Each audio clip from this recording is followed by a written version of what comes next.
ನಾನು ನಮ್ಮ ಹಸ್ಬೆಂಡ್ ಈ ಥರ ಲಾಂಗ್ ಡ್ರೈವ್ ಹೋಗಿ ಎಷ್ಟೋ ದಿನಗಳಾಯಿತು. ಹಾಯ್ ಎಲ್ಲರಿಗೂ ನಮಸ್ಕಾರ, welcome back to my mini blog. ಇದು ಮಂಗಳವಾರದ ಮಿನಿ ಬ್ಲಾಗ್ ಆಗಿರುತ್ತೆ.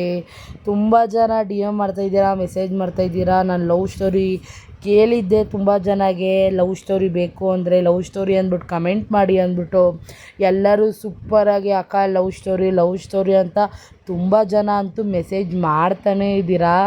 ಆದಷ್ಟು ಬೇಗನೆ ಲವ್ ಸ್ಟೋರಿನ ಬಿಟ್ಟೇ ಬಿಡ್ತೀನಿ. ನಮ್ಮ ಲವ್ ಸ್ಟೋರಿಯಲ್ಲಿ ನಮ್ಮ ಎಲ್ಲರಿಗೂ 1 ಇಯರು 2 ಇಯರು, ಯಾಕೆ 10 ಇಯರು 15 ಇಯರ್ಸ್ ಎಲ್ಲ ಲವ್ ಆಗಿರುತ್ತೆ.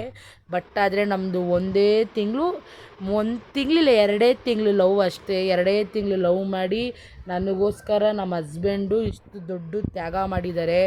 ಎಷ್ಟು ದೊಡ್ಡ ತ್ಯಾಗ ಅಂದರೆ ಆ ವಿಷಯ ಕೇಳಿದ್ರೆ ನೀವೇ ತುಂಬಾ ಶಾಕ್ ಆಗ್ತೀರಾ. ಇಂಥ ಕಾಲದಲ್ಲಿ ಇಂಥವರೆಲ್ಲ ಇದ್ದಾರಾ ಅಂದ್ಬಿಟ್ಟು. ನಮ್ಮ ಹಸ್ಬೆಂಡ್ ನನ್ನ ಅಷ್ಟು ಲವ್ ಮಾಡ್ತಾಯಿದ್ರು. ಅದಕ್ಕೋಸ್ಕರನೇ ಅವ್ರು ಎಂಥ ದೊಡ್ಡ ರಿಸ್ಕೆಲ್ಲ ತಗೊಂಡಿದ್ದಾರೋ ಗೊತ್ತಾ ಗಾಯ್ಸ್ ನನಗೋಸ್ಕರ. ನಿಮಗೆ ಲವ್ ಸ್ಟೋರಿ ಬೇಕೇ ಬೇಕು ಅಂದರೆ ನಾನು ಏನಿಲ್ಲ, ಇನ್ನೂ ಹತ್ರದಲ್ಲೇ ಇನ್ನೇನು 1K ರೀಚ್ ಆಗಿದ ತಕ್ಷಣ ನನ್ನ ಅಕೌಂಟ್ ಫಾಲೋವರು ಅವತ್ತೇ ಲವ್ ಸ್ಟೋರಿನ ಬಿಡ್ತೀನಿ. ದಯವಿಟ್ಟು ಯಾರು ಬೇಜಾರಾಗಬೇಡಿ, ಎಲ್ಲ ನಿಮ್ಮ ಕೈಯಲ್ಲೇ ಇದೆ. ತುಂಬ ಜನ ವೀಡಿಯೋಸ್ ನೋಡ್ತೀರಾ, ಬಟ್ ಆದರೆ ಫಾಲೋ ಮಾಡ್ಕೊಳ್ಳೋಣ ಅಂತ ಇದ್ದೀರಾ. ದಯವಿಟ್ಟು ಎಲ್ಲರೂ ಫಾಲೋ ಮಾಡ್ಕೊಳ್ಳಿ ನನ್ನ ಅಕೌಂಟ್ನ.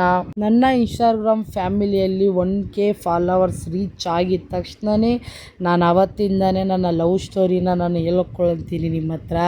ಮತ್ತು ಇನ್ನೇನಪ್ಪ ಅಂತ ಅಂದರೆ ನಂದು ಯೂಟ್ಯೂಬ್ ಓಪನ್ ಆಗಿದೆ. ಯೂಟ್ಯೂಬಲ್ಲಿ ಇದೇ ವೀಡಿಯೋಸ್ನ ಅಪ್ಲೋಡ್ ಮಾಡ್ತೀನಿ.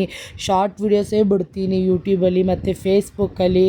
ಯೂಟ್ಯೂಬ್ ಆ್ಯಂಡ್ ಫೇಸ್ಬುಕ್ಕಲ್ಲೂ ದಯವಿಟ್ಟು ಇನ್ಸ್ಟಾಗ್ರಾಮಲ್ಲಿ ಯಾವ ಥರ ನನಗೆ ಸಪೋರ್ಟ್ ಮಾಡ್ತಾಯಿದ್ದೀರೋ ಅದೇ ಥರ ನನಗೆ ಸಪೋರ್ಟ್ ಮಾಡಿ.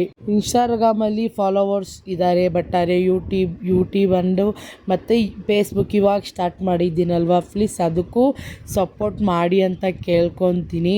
ನೋಡಿ, ನಾನು ನಮ್ಮ ಹಸ್ಬೆಂಡ್ ಅಂಗಡಿಯೆಲ್ಲ ಮುಗಿಸ್ಕೊಂಡು ಮಾಮೂಲಿ ಮನೆ ಕಡೆಗೆ ಬಂದ್ರಿ.